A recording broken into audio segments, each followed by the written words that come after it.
إن الحمد لله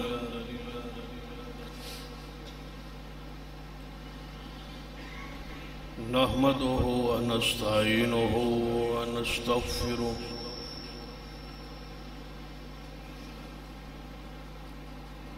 ونعوذ بالله من شرور أنفسنا ومن سيئات أعمالنا من يهد الله فلا مضل له ومن يضلل فلا هادي له أشهد أن لا إله إلا الله وحده لا شريك له وأشهد أن محمدًا عبده ورسوله أما بعد فإن خير الحديث كتاب الله وخير الهدي هدي محمد صلى الله عليه وآله وسلم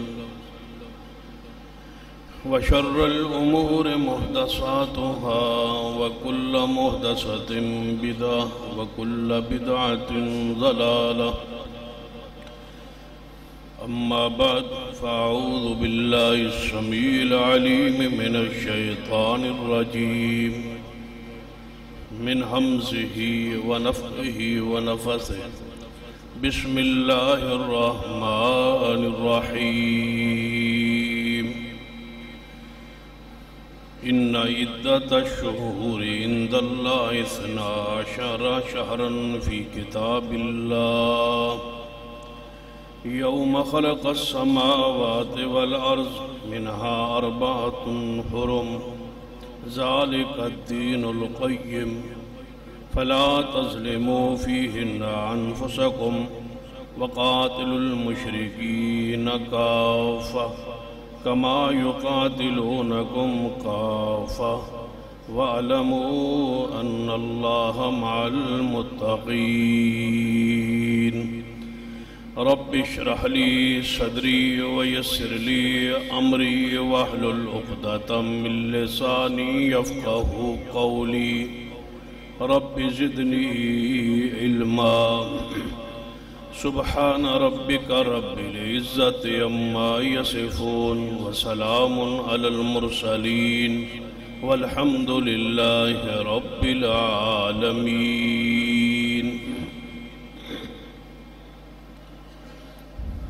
حضرات،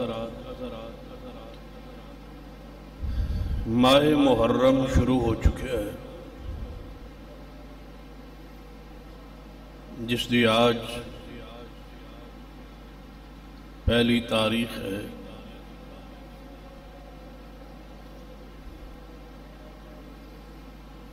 اللہ تبارک و تعالی نے قرآن پاک ارشاد فرمایا کہ ان عدت الشہور عند اللہ 12 شہرا فی کتاب اللہ،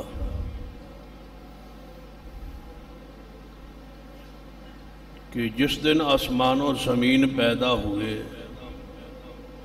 اس دن تو ہی اللہ تبارک و تعالیٰ دے ہاں سال دے 12 مہینے اللہ دی کتاب درج ست، کہ اسلامی سال دے کل مہینے 12 اور ان 12 مہینے اندر منہا 4 حرم، کہ 4 مہینے حرمت والے، ذوالقعدہ، ذوالحجہ، محرم، اور چوتھا ماہ رجب۔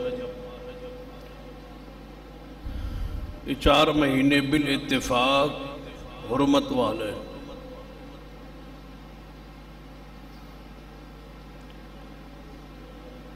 مشرکین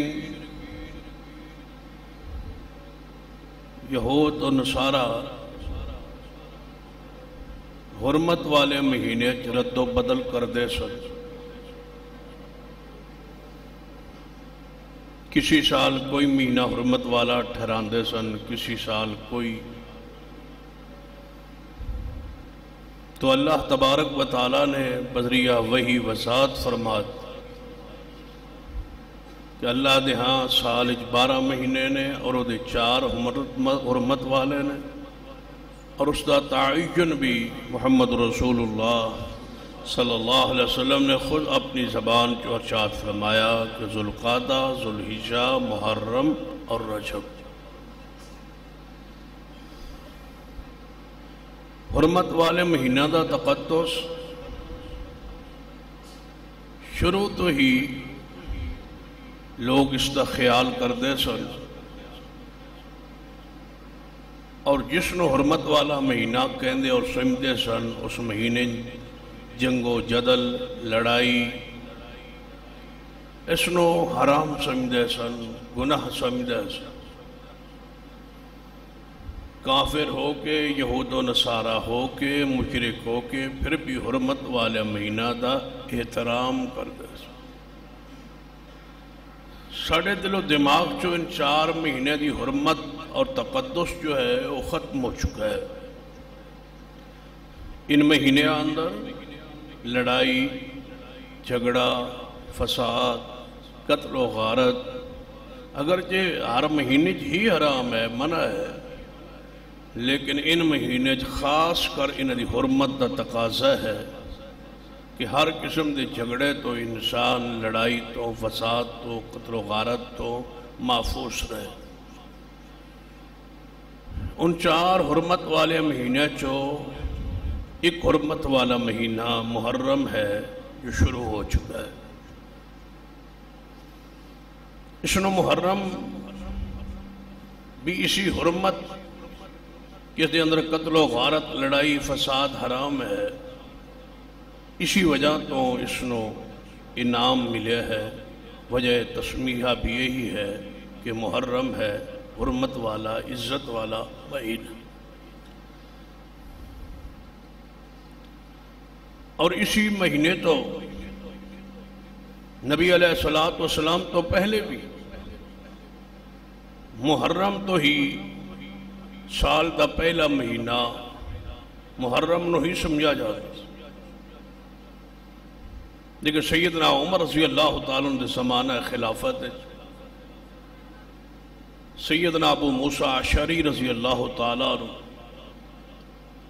خط لکھے آپ نو بحیثیت گورنر، آپ امیر المومنین سن کہ امیر المومنین عمر رضی اللہ تعالیٰ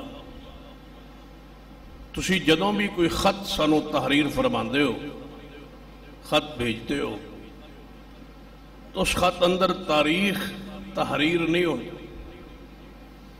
جس وجہ تو پتہ نہیں چلتا کہ خط پہلے کیڑا ہے اور بعد کیڑا ہے. لہذا ہوتے تاریخ دا تعین فرماتا جائے. تو سیدنا عمر رضی اللہ تعالیٰ عنہ نے اس رائے اور اس مشورے اپنی شورا اندر پیش فرمایا. سب نے اتفاق کیا کہ تحریر و خطوط اندر تاریخ لکھی جائے اور سال دا آغاز محرم تو اور نبی علیہ السلام دی ہجرت پاک تو کیتا جائے. کچھ صحابہ کرام کی خواہش کہ آپ کی ولادت تو، بعد یہ خواہش ہی آپ کی بیست تو، یہ سال آپ مبعوث ہوئے، بنبوت کا اعلان کیا، وہاں سے شروع کیا جائے. بعض نے معراج رسول کا تذکرہ کیا، لیکن سیدنا عثمان اور سیدنا علی رضی اللہ عنہ کی رائے اسی کے سال کا آغاز نبی علیہ السلام کی زندگی کا اہم ترین واقعہ ہجرت سے کیا جائے. ہجرت کا چونکہ عزم، ارادہ، پروگرام ماہ محرم طے ہویا سی اور ربیع الاول نبی علیہ السلام مدینہ طیبہ پہنچے. اس عزم اور ارادے دی وجہ محرم سال کا پہلا اور ساتھ ہی سن ہجری سے آغاز ہوا، کیونکہ اس مہینے اندر ہجرت کا عزم ارادہ ہو، تو 1441 ہجری رات کو ختم ہوئی اور 1442 ہجری کا آج پہلا دن ہے۔ اس مہینے کی عزت اور عظمت کہ نبی علیہ السلام نے ارشاد فرمایا کہ افضل الصیام بعد شہر رمضان، کہ ماہ رمضان تو بعد جس مہینے دے روزے افضل ترین روزے نے وہ ماہ محرم ہے، جس کو نبی علیہ السلام نے شہر اللہ کا مہینہ قرار دیا ہے۔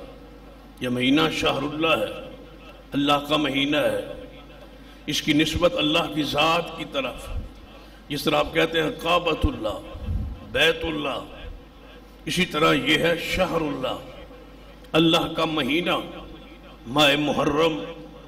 اس کا ادب احترام، اس کی فضیلت، درجہ اور شان کہ نبی علیہ السلام نے ارشاد فرمایا کہ جڑا بندہ 10 محرم دا روزہ رکھے، اللہ اس دے گزشتہ پورے ایک سال دے گناہ معاف فرما دے۔ فضیلت ہے۔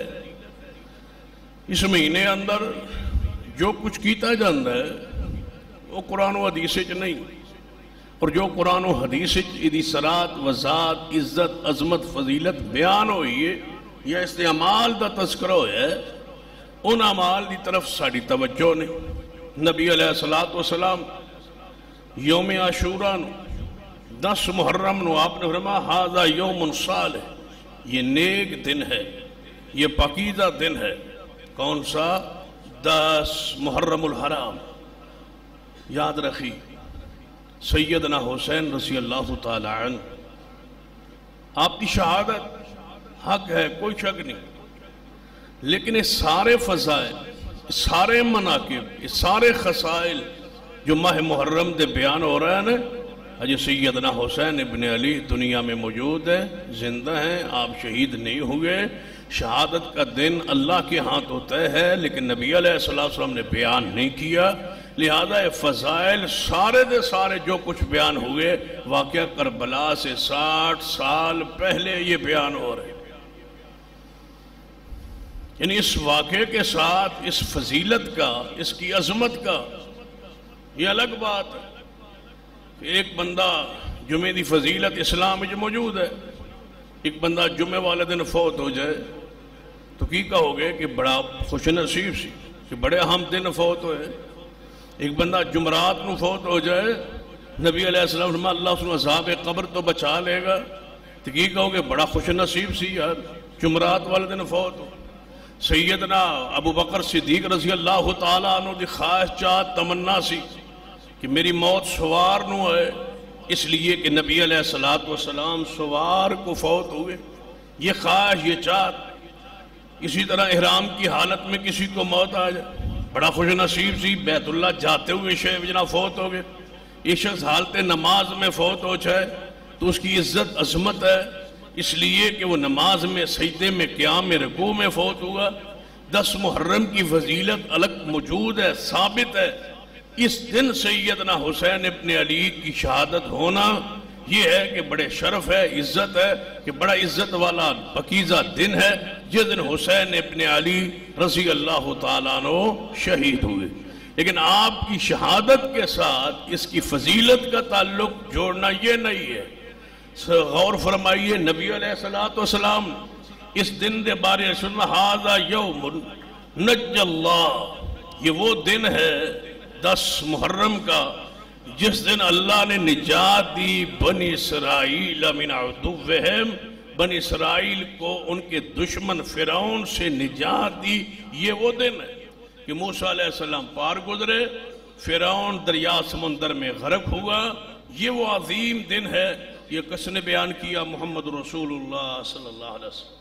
پھر آپ نے ھذا یوم عظیم، ایک حدیث میں ہے، یہ سارے الفاظ بخاری و مسلم کی مختلف روایات سے چنیدہ ہے کہ نبی علیہ السلام نے ھذا یوم عظیم، یہ بڑا عظمت والا دن ہے 10 محرم نبی علیہ السلام نے فرمایا اس دن کی یہود تعظیم کردے سن، موسیٰ علیہ السلام اس دن کا روزہ رکھدے سن، اور یہود اس دن اپنی عورتوں کو زیورات پہناتے، عورتیں بناؤ سنگار کرتی، اس دن کو اپنی عید سمجھتے تھے اور روزہ رکھتے تھے۔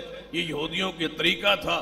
سرور کائنات محمد رسول اللہ صلی اللہ علیہ وسلم نے ارشاد فرمایا کہ موسیٰ علیہ السلام کے ساتھ تعلق ہمارا یہودیوں سے زیادہ ہے، ہمارا ان پر ایمان، وہ میرا نبی بھائی ہے، ہم انشاءاللہ 10 محرم کا روزہ رکھا کریں گے، اور اگر میں محمد صلی اللہ علیہ وسلم آئندہ سال زندہ رہا تو ہم یہود کی مخالفت بھی کریں گے اور روزہ بھی رکھیں گے۔ وہ ایک روزہ رکھتے، ہم 9 کو 7 روزہ جوڑ کے 2 روزے رکھ کے موسیٰ علیہ السلام کی خوشی میں بھی شریک ہو جائیں گے اور ساتھ ساتھ یہودیوں کی مخالفت بھی ہو جائے۔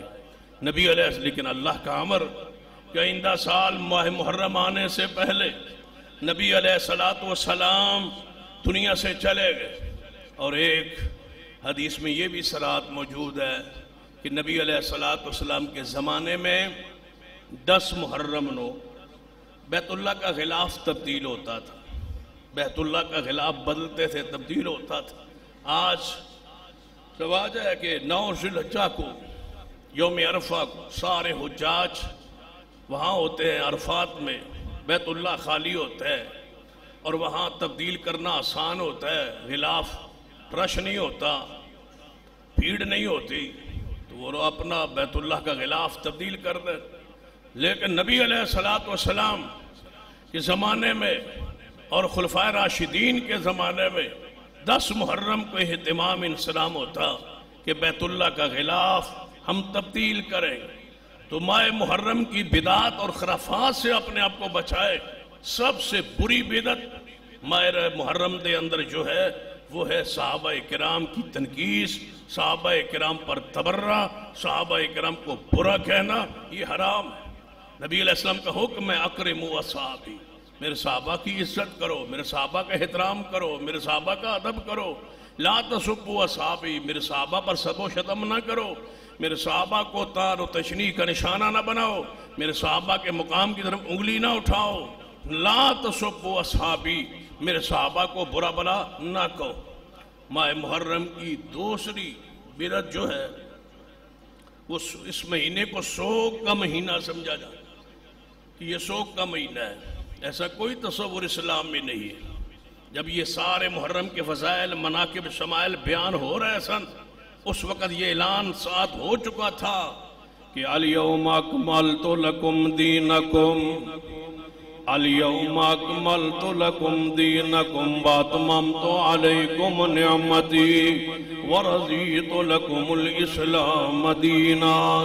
دین مکمل ہو چکے ہیں پیارے حبیب جناب محمد صلی اللہ علیہ وسلم دی ذات پاک تے آپ تے اس وحی تے آ جان تو بعد، اس آیت مبارکہ دے نازل آ جان تو بعد جیڑی چیز بھی اسلام میں نئی داخل کی جائے گی وہ بدعت ہوگی۔ نبی علیہ السلام کے زمانے میں ماہ محرم کو سوگ کا مہینہ نہیں کہا جاتا تھا، اور اس مہینے کا مخصوص لباس نہیں پہنا جاتا تھا کہ مخصوص سوگ کا کالا لباس پہن کے سوگ کا اظہار کیا جائے اور چارپائیوں کو الٹا کر دیا جائے، کھانا پکانا چھوڑ دیا جائے اور بیوی سے مجامت کو حرام اور برا سمجھا جائے۔ اس کو سوگ کی علامات، اس کے اندر زہر ہوں، اس کے اندر ماتم کا انتظام و انصرام ہو، یہ ساری چیزیں اسلام، دین، شریعت کے مزاج کے خلاف ہے۔ ماتم کے بارے میں نص حدیث ہے کہ نبی علیہ السلام نے ارشاد فرمایا من ضرب الخدود، من ضرب الخدود وشق الجیوب ودعا بدعوی الجاہلیہ۔ آپ فرماتے ہیں من ضرب الخدود، جڑا بندہ اپنا چہرہ پیٹتا ہے، اپنا رخسار پیٹتا ہے، اپنے آپ تے مارد ہے۔ اور جڑی آیت مبارکہ میں خطبہ مسنونت پڑھی سی، وہ دیکھ بھی اللہ پاک نے فرمایا کہ اللہ کے ہاں مہینوں کی تعداد جو 12 ہے، اس میں 4 حرمت والے ہیں۔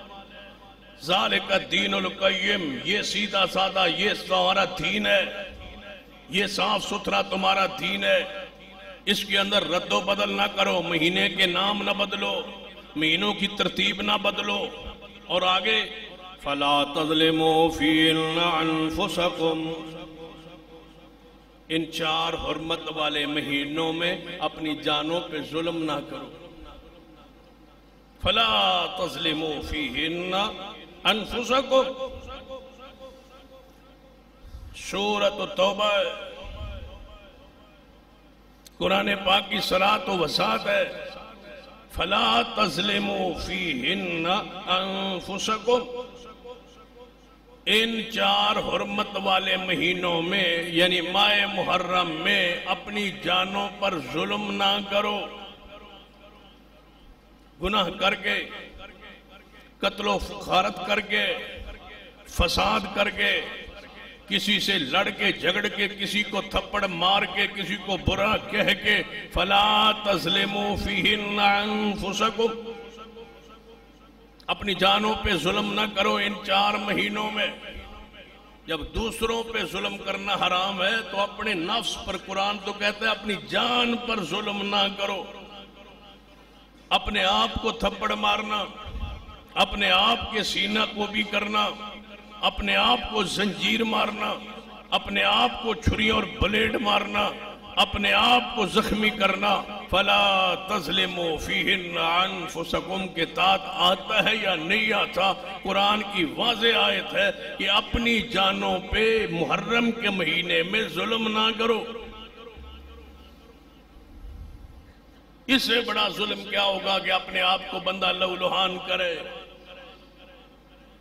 چھوٹا سا بچہ اپنے آپ کو چاقو یا چھری مار لے تو بندہ کہتا ہے یار اپنی جان پر ظلم کر رہے تھے.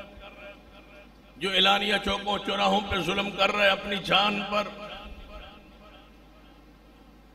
اپنے آپ کو مارے، اپنے آپ کو زخمی کرے اور کہے یہ عبادت ہے، یہ عبادت نہیں ہے، یہ اپنی جانوں پہ ظلم ہے. اور ہمارے استاد سے فرمایا کرتے تھے کہ اس پر حیرانگی کی بات بھی نہیں ہے. جس سینے میں صدیق عمر عثمان کا بغض ہو اس کا علاج بھی یہی ہے کہ وہ اپنے آپ کو مارے، اپنے آپ پر ظلم کرے، ہائے ہائے کرے اور چہروں پر مارے. فرماتے ہیں یہ گناہ ہی ایسا ہے جس کا جب تک یہ اظہار نہ کرے بازاروں چوکوں پہ انہیں صبر نہیں آتا. یہ آزاداری کے نام پر اپنی جانوں پہ ظلم ہے. یہ اہل بیت آل رسول کے نام پر اس بغض اور اس گناہ کی سزا اللہ نے اعلانیہ رکھی ہے. بعض لوگ ہیں جو زنجیر مارتے ہیں، بعض لوگ ایسے ہیں جو چھری اور بلیڈ مارتے ہیں، بعض ایسے بھی ہیں جو اپنے آپ کو آگ پہ کھڑا ہو کے ماتم کرتے ہیں. آگ کے انگاروں پر، آگ کے انگاروں پر بڑے بڑے شہروں میں، کراچی، دیگر کئی شہروں میں باقاعدہ اخبار میں آتا ہے. 10 محرم کے بعد جو چھٹیوں کے بعد اشتہار اخبار چھپتا ہے اس پہ دیکھیں عزادار آگ کے انگاروں پر کھڑے ہو کے ماتم کر، آگ کے انگاروں پر. اس وقت وہ حدیث یاد آتی کہ سرور کائنات محمد رسول اللہ صلی اللہ علیہ وآلہ وسلم نماز پڑھا رہے ہیں سفر، صحابہ کرام وضو کر رہے ہیں. صحابہ کرام نماز میں جماعت شامل ہون دے ہرس دی وجہ تو جلدی وضو کی، جلدی وضو کر کے دوڑے صفوں کی طرف.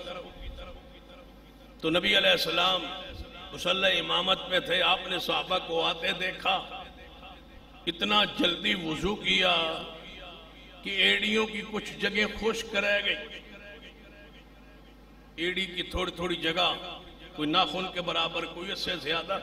جب بندہ چھیتی جلد بازی وضو کرے تو کوئی جگہ پیر دی خشک رہ گئی. نبی علیہ السلام نے ایڑیوں کو صحابہ کو آتے دیکھا تو فرمایا ویل للعقاب، ان ایڑیوں کے لیے جہنم ہے، ویل ہے، تباہی ہے جو وضو میں خشک. صحابہ کرام نے اپنے ایڑیوں پہ اپنے گیلے ہاتھ پھیر تاکہ وہ خشکی ختم ہو جائے، ایڑیاں تر ہو جائیں. اس پر امام ابن خزیمہ اس حدیث کے تحت لکھتے ہیں کہ جن کی ایڑیوں کا ایک ناخن کے برابر جگہ خشک ہو وضو میں، وہ ایڑی جہنم میں ہے، اور جس کا ساری زندگی میں وضو میں پاؤں دھویا ہی نہ جائے، چھیا پاؤں نہیں دھوتے وضو میں، مسح کرتے ہیں، اور مسح میں بالاتفاق جگہ خشک ہے۔ اب اس ایڑی کا، اس تلوے کا، اس پیر کا حق نہیں ہے کہ یہ کہاں کھڑا ہو، آگ، تاکہ صفائی ہو۔ پورا سال جو دھویا نہیں وضو، یہ وہ سزا ہے جو اسلام سے، دین سے، شریعت سے دوری کی وجہ سے وہ جہنم کی خبر ہے جو رسول اللہ نے دی ہے کہ جہنم کی آگ ہے ان پیروں کے لیے جو خشک رہ جائیں وضو۔ بدعات محرم میں سے یہ کبھی ہی بدعت ہے کہ اس میں سوگ کی صورت بنائی، گھر میں سوگ کا ماحول ہو، سیاہ لباس جان بوجھ کے پہنا جائے اس ماہ میں سوگ کی علامت بننے کے، اور ماہ محرم کی اس سے بھی بڑی بدعت ہے غیر اللہ کی نظر و نیاز۔ پورے میں سال 11 مہینے جتنی نظر و نیاز غیر اللہ کے نام پہ نہیں ہوتی جتنی محرم۔ چنگے بھلے اہل و سنت چاول بانٹتے ہیں، تقسیم کرتے ہیں، چاول کھلاتے ہیں اس طبقے، اس گروہ کو، راستے میں سبیلیں لگاتے ہیں۔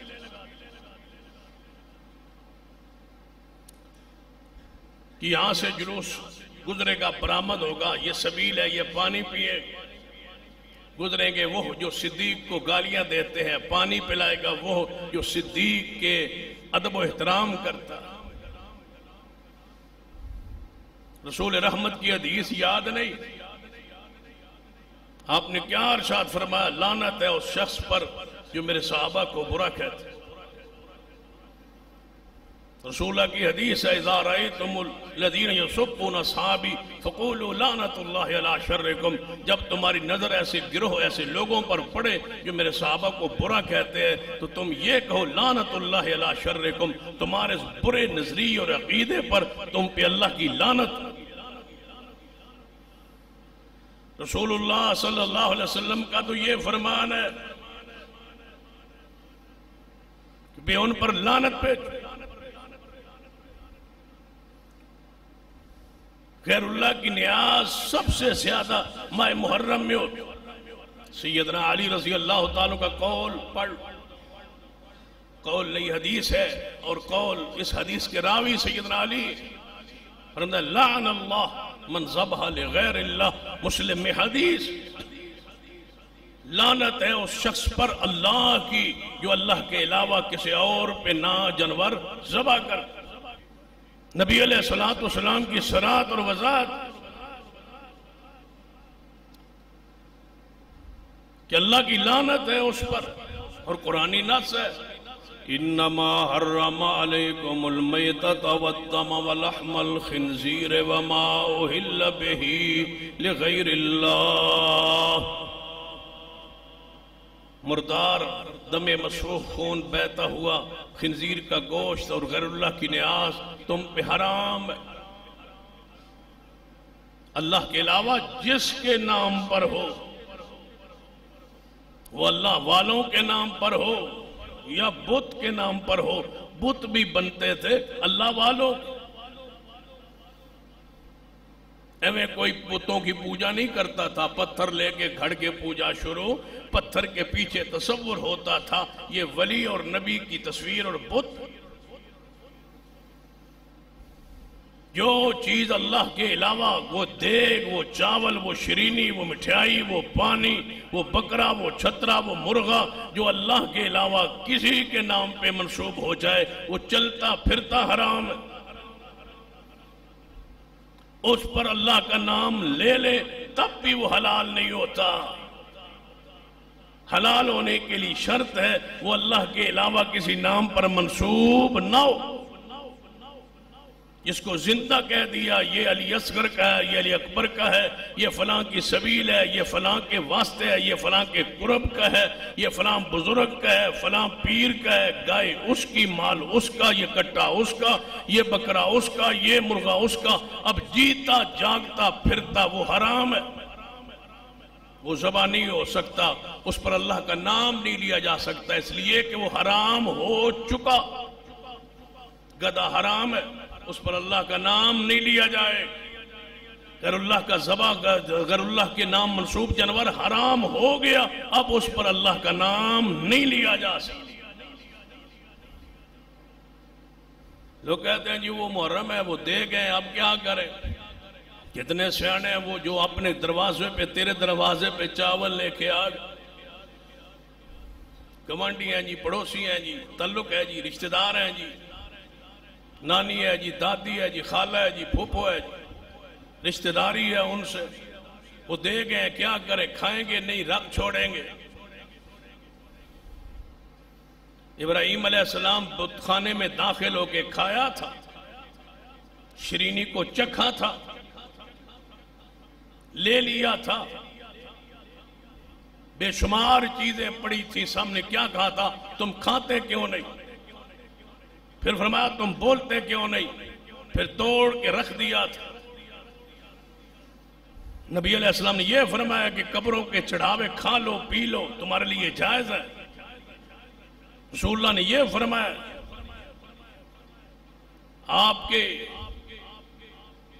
نبوت کے اعلان سے پہلے آپ کے ایک دوست نے دعوت کی، پوچھا یہ جانور ذبح ہوا ہے فلاں کے نام پر۔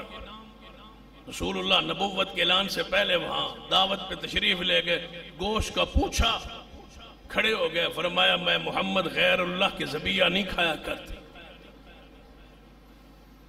رسول رحمت اعلان نبوت سے پہلے نہیں کھاتے تھے، تم کلمہ پڑھ کے یہ سارا کچھ کر رہے ہو، رسول کو رسول مان کے۔ اب تو آپ نے بتا دیا کہ غیر اللہ کی چیز حرام ہے۔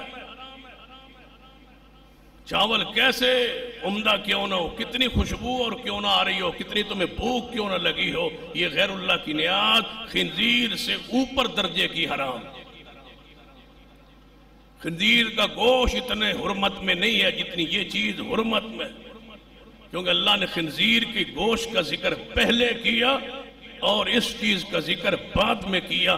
اس ترتیب سے یہی معلوم ہوتا ہے کہ خنزیر کے گوشت سے زیادہ حرمت میں حرام چیز غیر اللہ کی نیاز۔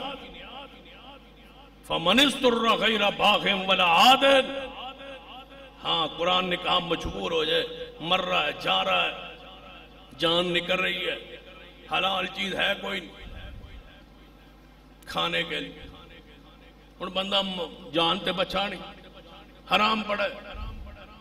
چاروں چیزیں حرام پڑی ہے، مردار ہے، دم وہ خون جو وقت ذبح بہند ہے وہ خون پیالے میں پڑا ہے، ساتھ خنزیر کا گوشت ہے، ساتھ غیر اللہ کی نیاز ہے، چاول ہے۔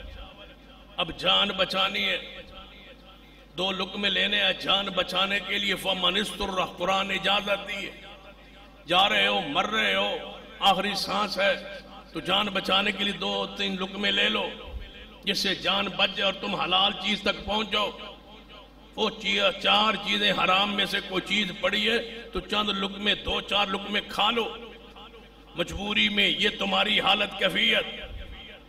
فَمَنِ اسْتُرَّ غَيْرَ بَاغٍ وَلَا عَادٍ، 4 چیزیں پڑی ہیں، حلال تو ہے کوئی نہیں، 4 چیزیں پڑی ہیں، چاروں میں سے پہلے انتخاب بندہ یہی کہتا ہے یار ایک پاسے مردار، ایک پاسے خنزیر ہے، ایک پاس چاول پڑے ہیں تو چاول کیوں نہ کھائے؟ چاول نہیں کھا سکتا، وہ حرام ہے، پہلے کھائے مردار، مردار نہیں ہے، باقی 3 چیزیں تو کھا پیے، دم مسو وہ چیز نہیں ہے تو کھائے خنزیر کا گوشت، ادھر غیر اللہ کی نیاز کے چاول، ادھر غیر اللہ کی نیاز، دوسری طرف خنزیر کا گوشت، جان بچانے کے لیے چاول نہیں ہے، خنزیر کا گوشت، خنزیر کا گوشت بھی نہیں ہے، مردار بھی نہیں ہے، دم مسفوح بھی نہیں ہے، صرف غیر اللہ کی نیاز پڑی ہے، تب جا کے 2 لقمے بندہ کھا سکتا ہے، جان بچانے کے، عیاشی کے لیے نہیں، دوستی کے لیے نہیں، برادری کے لیے نہیں۔ یہ اسلام ہے، یہ دین ہے، یہ ضابطہ ہے اسلام کا۔ پڑھ لیجئے حدیث رسول سرور کائنات محمد رسول اللہ صلی اللہ علیہ وسلم، آپ کی سیرت کو، آپ کی سیرت کو پڑھے اس حوالے سے۔ ماہ محرم کی سب سے بڑی بدعت یہ سبیل ہے۔ جانتے ہو آج کا دن اسلامی سال کا یہ پہلا دن جس کا آغاز جو اس کے ہجری کے سن کے بانی مؤسس تھے سیدنا عمر، آج آپ کی شہادت کا دن۔ اور میری معلومات کی حد تک آج عزاداری جب یہ رافضی شروع کرتے ہیں تو مٹھائی بانٹ کے شروع کرتے ہیں عمر کی شہادت کی خوشی۔ سیدنا عمر رضی اللہ تعالیٰ کے بارے میں حدیث نبی علیہ السلام نے کیا فرمایا؟ اللہم اعز الاسلام بعمر بن الخطاب خاصہ، ہے اللہ اسلام کو خاص خصوصی عزت دینے کے لیے اگر تو چاہتا ہے کہ تیرا اسلام غالب آ جائے، اس کو خصوصی عزت ملے، تو اے اللہ عمر بن خطاب کو ہدایت دے۔ یہ اسلام کا وقار، یہ اسلام کا غلبہ، یہ اسلام کی عزت، یہ سینہ عمر کے روب اور دبدبے اور شجاعت اور بہادری سے۔ اور ایک بات کہنے لگاؤ، اور پوری ذمہ داری سے پوری دنیا میں یہ آواز جا رہی ہے، ہمارا اہل سنہ کا عقیدہ ہے کہ پہلے خلیفہ صدیق ہے، پھر سیدنا عمر ہے، پھر سیدنا عثمان ہے، اور چوتھے خلیفہ ہمارے اہل سنہ کے شیر خدا محبوب خدا سیدنا علی رضی اللہ تعالی۔ سیدنا علی چوتھے نمبر پہ خلافت پہ تشریف لے آئے، اس مقام پر، اس منصب پر۔ بات جو کہنے لگاؤ اس پہ جوان غور کریں، جہاں بیٹھیں گفتگو کو اس کو کریں اور آگے چلائیں اور پوچھیں۔ دنیا کا کوئی شخص پڑھا لکھا شخص ہو وہ جواب نہیں دے پائے۔ سوال ذہن میں ڈالنا چاہتا ہوں، اس سوال پہ توجہ کیجیے۔ ہمارا اہل سنہ کا عقیدہ ہے کہ چوتھے خلیفہ سیدنا علی، اہل تشیع کا عقیدہ ہے پہلے خلیفہ سیدنا علی کو ہونا چاہیے تھا لیکن بنے نہیں، بنے ابو بکر عمر عثمان، لیکن انہوں نے ظلم کیا، نعوذ باللہ زیادتی کی، غصب کیا، حکومت کو لے لیا، چھین لیا اور بن گئے۔ بننا چاہیے کس کو تھا؟ علی کو۔ ہم کہتے ہیں جس ترتیب سے بنے یہی ترتیب آسمانی ہے، یہی ترتیب مصطفیٰ کی ہے، یہی اسلام کی ہے، اسی پر اجماع ہے، اسی پر اتفاق ہے۔ ابو بکر عمر عثمان علی، وہ کہتے ہیں کہ نہیں پہلے علی کو ہونا چاہیے تھا لیکن ظلم ہوا، زیادتی ہوئی۔ اب سوال جو ہے یہ تو طے ہوا کہ چوتھے نمبر پہ کون بنے؟ علی۔ ہم کہتے ہیں نمبر یہ ٹھیک ہے، ترتیب یہ ٹھیک ہے، وہ کہتے ہیں یہ ترتیب ٹھیک نہیں ہے لیکن ہوا ایسے ہی ہے۔ اب میرا سوال یہ ہے، جس علاقے کا خلیفہ علی تھا، جہاں جہاں سیدنا علی نے چوتھے نمبر پہ حکومت کی، خلافت کی، پھر سن لیں، سیدنا علی چوتھے نمبر پہ خلافت کے منصب پہ تشریف لے آئے، جس علاقے، جس ملک، جس خطے پر حکومت سیدنا علی نے کی، وہ سارے خطے، وہ سارے ممالک فتح کرنے والے سیدنا عمر تھے۔ جاؤ کوئی شخص انکار کر کے دیکھے وہ علاقے کس نے دیے فتح کر کے؟ عمر نے، پھر عثمان نے۔ سیدنا علی کا دارالحکومہ کہاں تھا؟ کوفہ میں، کس نے لیا کوفہ؟ سیدنا علی تو جا کے خلافت کے منصب سنبھالنے اس کے ساتھ ہی چلے گئے تھے کوفہ دارالحکومت دارالخلافہ لے کے۔ وہ دارالخلافہ کا جو شہر تھا کوفہ، وہ کس نے فتح کیا تھا؟ وہ عراق، وہ بصرہ، وہ ایران، فارس، شام، وہ سارے ممالک جہاں تک خلافت علی کی تھی وہ سارے علاقے فتح کرنے والے ابو عمر عثمان تھے۔ تو کیا حق نہیں ہے کہ اپنے ملک کے بانی کا احترام ہو؟ محمد علی جناح کا پاکستان میں کیوں احترام ہے؟ ہر مسلک کا بندہ ان کا احترام کرتا ہے، اس لیے کہ وہ پاکستان کے بانی ہے۔ تو ایران کے بانی کا حق نہیں ہے کہ اس کا احترام کیا جائے؟ وہ عمر فاروق ہے۔ یا کوئی ایسی روایت لے آؤ جس میں ہو کہ نہیں ابو بکر عمر عثمان نے ایران فتح نہیں کیا، یہ سیدنا علی نے کیا۔ یا کوئی ایسی روایت لے آؤ۔ اگر ایسی روایت نہیں ہے تو پھر حیا کر ان شخصیات کا جن شخصیات نے پوری دنیا میں اسلام کو لہرایا۔ بادل چڑھے نا مدینے، بڑے زوردار بادل تھے، صحابہ کرام باہر نکل کے دیکھ رہے ہیں آج بادل چڑھے ہیں، بڑی بارش ہوگی، بڑی بارش ہوگی۔ اللہ کا امر، بادل آگے نکل گئے، بارش نہ ہوئی۔ صحابہ کہنے لگے بڑے بادل آئے تھے، بارش نہیں ہوئی۔ سیدنا عمر نے فرمایا جہاں بھی ہوگی حکومت تو وہاں عمر کی ہوگی، جہاں بھی یہ آگے جائیں گے پریشان کیوں ہوتے ہو؟ جس جزیرے میں برسے گی، جس علاقے میں برسے گی وہ حکومت اسلامی ہوگی، وہاں سے جناب تمہارے پاس ٹیکس آئے گا، زکوٰۃ آئے گی، خراج آئے گا، جزیہ آئے گا تو مال مدینے میں جہاں بھی برستی رہے وہاں حکومت تو اسلام کی ہے۔ یہ ہے سیدنا عمر۔ کیا فرمایا تھا؟ سیدنا علی حدیث کے راوی ہے، سلسلہ حدیث سیاہ میں حدیث ہے۔ راوی کون ہے؟ علی رضی اللہ تعالی، شیر خدا، محبوب خدا۔ فرماتے ہیں میں رسول اللہ کے پاس بیٹھا تھا، ابو بکر و عمر آ رہے تھے، اچانک جو ہی نمودار ہوئے، زہر ہوئے، سامنے آ رہے ابو بکر و عمر۔ آپ نے فرمایا اے علی یہ دو آ رہے، کون؟ ابو بکر و عمر، ان کو خبر نہیں دینا، ان کو بتانا نہیں ہے آج، آپ نے ان کو یہ خبر نہیں دینی۔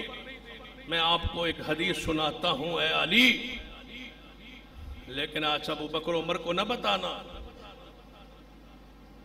لیکن یہ حدیث سن لینا علی، لیکن ابو بکر و عمر کو اس کی خبر نہ دینا، بعد میں کہیں کسی موقع پہ بیان فرما دینا۔ اس حدیث کو نوٹ کر اے علی۔ جی یا رسول اللہ۔ فرمایا اے علی یہ دونوں ابو بکر و عمر جو آ رہے ہیں آج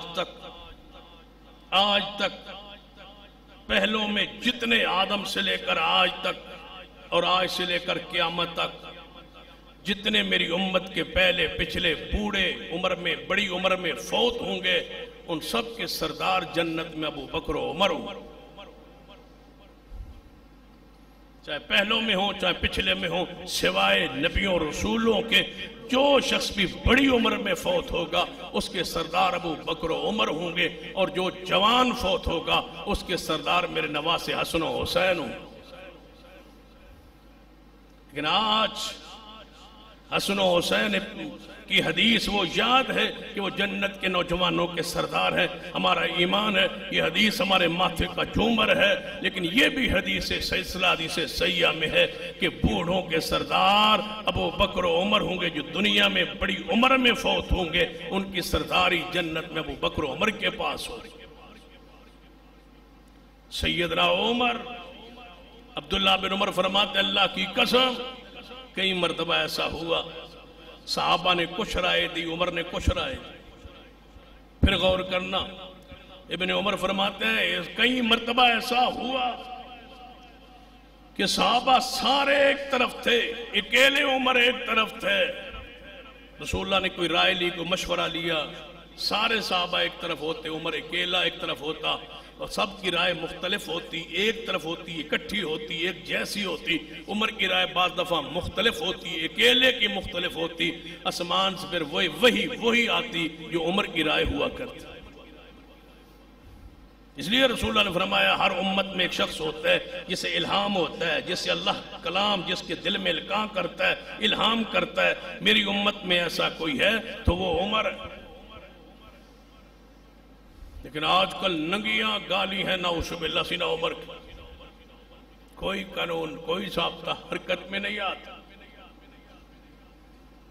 عمر وہ ہے جس کے بعد رسول اللہ کی حدیث ہے ان اللہ جعل الحق علی لسان عمر وقلبہ. اللہ نے عمر کے زبان اور دل پر حق کو لکھ دیا ہے، حق کو جاری کر دیا ہے، حق بنا قائم کر دیا ہے. سیدنا عمر کی زبان پر، دل پر جو کہتا ہے وہی آسمان پہ ہوتا. رسول اللہ کی بیویاں ازواج مطہرات باہر نکلتی تھی، پردے کا حکم نہیں تھا، باہر نکل دیا. سینہ عمر کی خواہش تھی، چاہت آئے یا رسول اللہ میری غیرت نہیں مانتی. اے لوگوں دیا عورتیں بھی باہر نکل دیا، تہاڈی بیویاں ازواج مطہرات بھی باہر نکل دیا، لوگوں کی نظریں ان کے چہروں پہ پڑتی ہیں، میری غیرت نہیں مانتی. میں چاہتا ہوں محمد کی بیویوں کے لیے پردے کی آیت، کوئی پردے کا حکم کچھ آپ ہی فرما دیں. رسول اللہ خاموش. ایک دن مغرب کے بعد ازواج مطہرات مل کے جا رہی تھی باہر. واش روم، بیت الخلاء گھروں میں ہوتے نہیں تھے، عورتیں بھی مرد بھی باہر کھیتوں میں جاتے تھے. شام کے وقت عورتوں کا جانے کا رواج تھا. حسب معمول رات اندھیرا چھایا مغرب کے بعد تو ازواج مطہرات باہر جانے لگیں. سیدنا عمر رضی اللہ تعالیٰ عنہ نے دیکھا یہ ازواج مطہرات جا رہی ہے. ادھر یہودیوں کے جوان کھڑے تھے، کہنے لگے یہ رسول اللہ کی بیوی جا رہی ہے. قد سے پہچانی گئی اور صورت سے پہچانی گئی. کہا کہ یہ رسول اللہ کی بیویاں جا رہی ہے. جو ہی دیکھا سیدنا عمر کی کیفیت بدل گئی، گھر میں آئے، فرمایا یا اللہ نبی کی بیویوں کے پردے کی کوئی آیت نازل کر دے، میری غیرت نہیں مانتی. بس رسول اللہ صلی اللہ علیہ وسلم پر اسی وقت عشاء کے بعد آپ نماز پڑھا کے مسجد نبوی میں بیٹھے تھے. صحابہ سارے چلے گئے، انصار صحابہ بیٹھے تھے. جبریل آ گئے کہ جو غیرت زمین پر عمر کی ہے اللہ اس غیرت کو قبول فرما لی. آج قیامت تک جو عورت پردہ کرے گی اللہ کی قسم اس کا اجر و ثواب کا حصہ سیدنا عمر کی حصے میں جائے. آواز آئی قرآن میں یا ایھا النبی کل ازواجک و بناتک و نساء المؤمنین یدنین علیہن من جلابیبہن ذالک ادنی ان یعرفن فلا یؤذین وکان اللہ غفورا رحیما. اے میرے محبوب جناب محمد صلی اللہ علیہ وسلم اپنی بیوی، اپنیاں بیٹیاں اور مومنہ دیاں ساریاں بیویاں کہہ دو کہ پردہ کرا کیتا کرن، پردے تو بغیر باہر نہ نکلیا کرن. میرے دوڑے محبوب علیہ السلام عبداللہ بن ابی فوت ہو گیا، منافق رئیس المنافقین جنازہ پڑھا رہا. نبی علیہ السلام جنازہ پڑھان لی تشریف لے آئے. سیدنا عمر آگے بڑے، ابو بکر بھی نال نے، علی بھی نال نے، سارے صحابہ کرام نال نے. جنازہ پڑھن لی، جنازہ پڑھان لی تیار نے. کوئی نہیں بولا، کوئی نہیں بول کے آگے آیا. جو ہی نبی علیہ السلام مصلی محمد شریف لے آئے، پورے صحابہ کرام عمر فاروق آگے آئے. فرمایا یا رسول اللہ منافق ہے، کیوں جنازہ پڑھتے ہوئے تھے منافق ہے؟ فرمایا عمر اللہ نے من روکیا نہیں، من منع نہیں کیتا، لہذا میں جنازہ پڑھاواں گا. نبی علیہ السلام جنازہ پڑھان لگے. عمر پھر نبی علیہ السلام دی اتباع اندر جنازے اندر کھڑے ہو گئے. جنازہ پڑھا دیتا ہے، قبرستان تشریف لے گئے نے. انہوں قمیض اپنی اتار کے ادھے لے کفن اندر پا دیتی ہے، لعاب دے منہ اندر پا دیتا ہے. اس ویلے عمر دی رائے دے مطابق قرآن آیا وَلَا تُصَلِّ عَلَىٰ أَحَدٍ مِّنْهُمْ مَاتَ أَبَدًا وَلَا تَقُمْ عَلَىٰ قَبْرِهِ. میرے محبوب جو عمر دی رائے وہی ساڈا فیصلہ حکم ہے. عمر دی رائے، عمر دا مشورہ آسمان تے قبول کر لیا گیا ہے. آج تو بعد اے نبی کتنا ہی پیارا بندہ، کتنا ہی قریبی بندہ، کتنا ہی رشتہ دار بندہ، کتنا ہی کوئی خدمت مدگار بندہ ہووے منافق دلوں مسلمان نہ ہووے کافر ہووے منافق میرے محبوبہ آج تو بعد جنازہ پڑھن دی اجازت نہیں جو رائے عمر کی ہے وہ اللہ کا حکم بن کے نازل ہو گیا ایک نہیں 18 آیات ہیں قرآن میں عمر زمین پہ بولتا گیا اللہ نے آسمان سے قرآن نازل کر جو عمر کی رائے وہی ہمارا یہی سیدنا عمر رضی اللہ تعالیٰ عنہ فجر دی نماز پڑھان واسطے تشریف لے گئے مسجد نبوی اندر اور آپ کی عادت مبارکہ دی صفحہ جو گزرتے جاندے تے نال فرماندے جاندے اٹھو صفحیں درست کر لو اٹھو صفحہ درست کر لو اور صحابہ کرام نو ویکھدے راندے اگر صف درست نہ ہوندی تے آپ آگے بڑھ کے صفحہ نو درست کراندے سیدنا عمر حسب روایت حسب معمول فجر دی نماز تشریف لے آئے نے نماز پڑھان لگے نے صحابہ کرام رضوان اللہ علیہ اجمعین فرماندے نے اکثر آپ نماز دے اندر سورہ یوسف دی تلاوت فرمایا کر دے سن تاکہ لوگ پچھن وضو کرنے والے آن والے جماعت نال شامل ہو جان جدو اس آیت تے آندے تے رک جاندے تے رو پہندے انما اشکو بسی و حزنی الاللہ انما اشکو بسی و حزنی الاللہ اس دعات اس جملے تاکہ رک جاندے رون دیا آوازانیاں آپ کرہن دیا رون دیا آوازانیاں سیدنا عمر رضی اللہ تعالیٰ نماز فجر پڑھانا شروع فرمائیے ابو لولو فیروز نامی بندہ چھپ کے مسجد نبی اندر پہلے ہی آ چکا ہے آپ دوتے 6 یا 7 باریں جناب چھرے دے حملے کیتے نے سینہ عمر زخمی ہو کے زمین تے گرے عبدالرحمن ابن عوف پیچھے صف اندر کھڑنے اشارہ فرمایا ایک روایت ہاتھ پکڑے ایسے عبدالرحمن ابن عوف آگے بڑھے انہاں جماعت نو سنبھالیا نماز مختصر فرمائیے کتنے ہیں عظیم صحابہ کون کہتا ہے یہ صحابہ زہری مسلمان سن زہری مسلمان ہوتے عمر جیسا انسان گر جاتا نماز توڑ دیتے نماز چھوڑ دیتے نماز کو توڑا نہیں نماز کو چھوڑا نہیں نماز جاری ہے عمر شدید زخمی ہے سینہ عبدالرحمن ابن عوف نے جماعت مکمل کروائی نماز پڑھا کے سینہ عمر کو سنبھالا اٹھایا اور 7 صحابہ اور شہید ہوئے اسی ابو لولو فیروز نے پیچھے دوڑتے لوگ اس کو پکڑتے وہ ان پر حملہ کرتا 7 صحابہ سیدنا عمر کے ساتھ شہید ہوئے جو سیدنا عمر کے قاتل کو پکڑنے کے لیے ایک صحابی نے اپنے کوٹ کو اس کے اوپر پھینکا اور اس کو پکڑنا چاہا اس نے اپنے آپ پر خنجر مارا اور جناب خود کو حملہ کر کے خود بھی مر گیا واصل جہنم ہو گیا یہ ایران کا تھا مجوسی و نسل تھا یہ پہلا شخص تھا جس نے مسجد میں دہشت گردی کی مسجد میں حملہ کیا امیر عمر پہ حملہ کیا سیدنا امیر عمر جب زخمی ہو کے صحابہ نے اٹھایا فرمایا کون ہے مجھ پہ حملہ کرنے والا بتلایا گیا غلام ہے ابن عباس تھے ساتھ فرمایا امیر عمر وہ غلام ہے فیروز وہ غلام ہے ابو لولو فرمایا ابن عباس تیرا بابا تیرا ابا عباس ہی کہتے تھے غلاموں کو مدینے میں آنے دو میں تو کہتا تھا غیر مسلموں کو مدینے میں نہ آنے دو ان کو غلام بھی نہ رہنے دو لیکن تیرا بابا یہ کہتا تھا کہتے ہیں فرمایا اجازت دے کہ ہم ان سارے غلاموں کو قتل کر دے فرمایا نہیں اب میں قتل تو نہیں میں پناہ دے چکا مدینے میں لا چکا اب میں یہ فیصلہ کیسے کر سکتا ہوں لیکن اللہ تیرا شکر ہے میں اس کے ہاتھوں زخمی ہوا جس نے آج تک محمد کا کلمہ نہیں پڑھا جو مسلمان نہیں ہے جو کافر ہے اس کے ہاتھوں میں قتل ہو رہا ہوں اس کے ہاتھوں میں زخمی ہوا ہوں گھر میں لائے گئے بے ہوشی کی کیفیت میں چلے گئے حکیم و طبیب بلائے گئے نبیس پلایا گیا دودھ پلایا گیا پیٹ کے راستے جب بہر آنے لگا اللہ نے کچھ دیر بعد ہوش دی پہلا سوال کیا نماز فجر صحابہ نے پڑھ لی تھی جی پڑھ لی تھی آپ کی رہ گئی فرمایا مجھے تیمم کروایا چاہے تاکہ میں نماز پڑھوں نماز کو پڑھا سیدنا عبداللہ بن عمر کو بلایا جاؤ میری ماں امی عائشہ کے پاس جاؤ یہ ہیں وہ لوگ جو زمینوں پہ قبضے کرتے یہ ہیں وہ لوگ نعوذ باللہ جو بیت المال کا مال کھاتے ہیں جاؤ امی عائشہ کو کہو میں رسول اللہ کے ساتھ دفن ہونا چاہتا ہوں مجھے اجازت دے سکتی ہے عبداللہ بن عمر آئے دروازہ کھٹکھٹایا امی عائشہ سے بات کی امی عائشہ رو پڑی فرما جگہ تو اپنے لیے تھی جگہ تو اپنے لیے رکھی ہوئی تھی اپنے لیے خاص کی ہوئی تھی رسول اللہ دفن تھے بابا ابو بکر دفن تھے جگہ تو اپنے لیے تھی لیکن عمر کو کیسے واپس کروں؟ عمر کو کہو مجھے تجھے اجازت ہے. دور سے دیکھا بیٹا آ رہا ہے، فرمایا مجھے اٹھاؤ. فرمایا بابا خوش ہو جاؤ، تو امی عائشہ نے اجازت دے دی ہے. فرمایا بیٹا جب میں شہید ہو جاؤں پھر دنیا بندہ منہ کا ملاحظہ رکھ لیتی ہے، ہو سکتا ہے امی عائشہ دل سے اجازت نہ دی ہو. جب میں فوت ہو جاؤں میرے کفن دو، میری میت لے جاؤ رسول اللہ کے حجرے کے دروازے پر، پھر امی عائشہ سے پوچھ لینا، امی عائشہ اجازت دے تو اندر دفن کر دینا، نہیں تو مسلمانوں کے ساتھ قبرستان میں عام میں دفن کر دینا.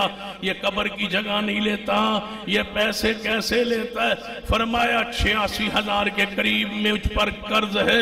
یہ گھر کا آدھا سامان لٹانے والے، یہ گھر کا سارا سامان پیش کرنے والے آج دنیا سے جا رہے. 86,000 کا قرض ہے سیدنا عمر پر. فرمایا میرے بیٹو یہ میرا قرض ادا کر دینا. مال میں امانت دار اس قدر کہ آپ کا بیٹا عاصم بن عمر عراق کے سفر پہ گئے، وہاں سے لوگوں نے کہا امیر المومنین کا بیٹا آ گیا ہے، شہزادہ عاصم آ گیا ہے، اس کو تحفے تحائف دو. کسی نے شہد پیش کیا، کسی نے کھجوریں پیش کی، کسی نے کپڑے پیش کیے، کسی نے جبے پیش کیے، کسی نے نقدی درم و دینار پیش کیے. عاصم بن عمر ایک تحفوں کا ڈھیر لے کے مدینے میں پہنچے. پتا چلا بیٹے کو بلایا، فرما بابا جی میں نے مانگے نہیں، میں نے طلب نہیں کیے، وہ لوگوں نے خود دیے.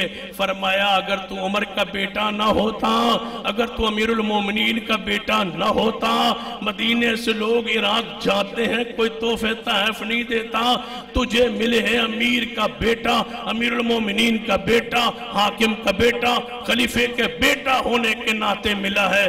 یہ عمر کے گھر میں مال نہیں آ سکتا، یہ سارا بیت المال میں جمع ہوگا. یہ ہے وہ لوگ امانت دار، یہ ہے وہ شخصیات امانت دار. سیدنا عمر نے فرمایا میرے سارے قبیلے کو اکٹھا کر کے میرا قرض دیا جائے، اگر قرض کے برابر مال جمع ہو جائے تو ٹھیک، وگرنہ بیت المال سے اتنا لے لینا جتنا عمر کا قرض دنیا سے ختم ہو جائے، مجھ پر قرض باقی نہ رہے. ایک جوان آیا کہتے ہیں امیر عمر اللہ نے آپ کو خلافت دی، اللہ نے آپ کو چونا، آپ نے انصاف کیا، عدل کیا. کہہ کے واپس پلٹنے لگا، اس کی سلوار کو ٹخنوں سے نیچے دے دیکھا. فرمایا اس جوان کو بلاؤ، سنت سے پیار عمر کا، سنت سے محبت عمر کی، زخمی ہے پیٹ، خنجر لگ چکے، خوراک بار آ رہی ہے. اس وقت بھی سلوار ٹخنوں سے اوپر یاد ہے عمر کو. ہمیں تو جوانی کی مستانی میں یاد نہیں، ہم تو کاروبار میں معاملات میں مصروف ہیں، یاد نہیں. ہم اس کو مولویت کہتے ہیں، اس کو مولوی پن کہتے ہیں، اس کو جناب شدت کہتے ہیں. سلوار کا تعلق کیا ہے؟ یہ ہے امیر عمر. فرمایا جوان میری تعریف کر رہا تھا، تو سنت پہ عمل کیوں نہیں کرتا؟ چادر سلوار ٹخنوں سے اوپر کر، صفائی اسی میں ہے، آخرت اسی میں ہے، عزت اسی میں ہے. امیر عمر یکم محرم کو شہادت پا گئے. 3 دن زخم کی حالت میں رہے، علاج معجل چلتا رہا. صحابہ سمجھے زخم اتنے گہرے نہیں لیکن گہرے تھے، آپ شہید ہو گئے. سیدنا صہیب رومی رضی اللہ تعالی عنہ جنازہ پڑھایا. سیدنا عثمان، سیدنا طلحہ، سیدنا سعد نے قبر میں اتارا. اوپر سیدنا علی کھڑے. فرماتے ہیں عمر مجھے یقین تھا تم محمد کے ساتھ ہی دفن ہوو گے، مجھے یقین تھا تم یہیں دفن ہوو گے. میت لائی گئی، امی عائشہ سے پوچھا گیا، امی عائشہ نے اجازت دی، اندر جا کے تیسرے چاند کو دفن کر دیا. سیدہ صدیقہ کو خواب آیا تھا نا، اے بابا ابو بکر مجھے خواب آیا ہے میرے حجرے میں 3 چاند آن گرے ہیں. جب رسول اللہ دفن ہوئے فرمایا بیٹا عائشہ پہلا چاند آ گیا ہے، دوسرے چاند کے انتظار کر. وہ ابو بکر آ گئے. تیسرا چاند سیدنا عمر جن کا جنت میں محل رسول اللہ نے دیکھا، وہ چاند روضہ رسول میں غروب ہوا، وہ روضہ رسول میں دفن ہوا. آج بھی وہ چاند ہے، آج بھی وہ عمر ہے، آج بھی وہ جنتی ہے، آج بھی روضہ روضۃ من ریاض الجنہ کا ٹکڑے کے اندر وہ دفن ہے. آپ کی روضہ رسول کے پاس جب دنیا جاتی ہے جتنا سلام مصطفیٰ کو پہنچتا ہے ساتھ سلام ابو بکر و عمر کے نام میں جاری و ساری ہے، اور یہ قیامت تک سلسلہ جاری رہے گا. وہ رسول کے یار غار بھی تھے، صدیق پھر یار مزار بنے صدیق، اور ساتھ عمر رسول اللہ کے ساتھ ہے. اور ایک حدیث میں آتا ہے قیامت کا دن ہوگا، میری قبر کھلے گی، پھر ابو بکر و عمر کی قبر کھلے گی. آقذا نبعث یوم القیامہ. آپ جا رہے تھے، ایک طرف ابو بکر دوسری طرف عمر تھے، ان کے کندھوں پہ ہاتھ رکھا ہوا تھا. فرمایا میرے صحابہ جس طرح آج ہم تینوں جا رہے ہیں، ہم قیامت والے اس طرح تینوں اٹھیں گے. میرے ساتھ ابو بکر ہوگا، میرے ساتھ عمر ہوگا. یہ ہے وہ شان سیدنا عمر کی جو یکم محرم الحرام کو شہید ہوئے آج کے دن. اور اتفاق ایسا کہ جب مورخین نے پیچھے کی طرف کیلنڈر کو چلایا تو مہینہ بھی اگست کا تھا جس میں سیدنا عمر رضی اللہ تعالیٰ عنہ مقام شہادت پہ نوش فرمائی.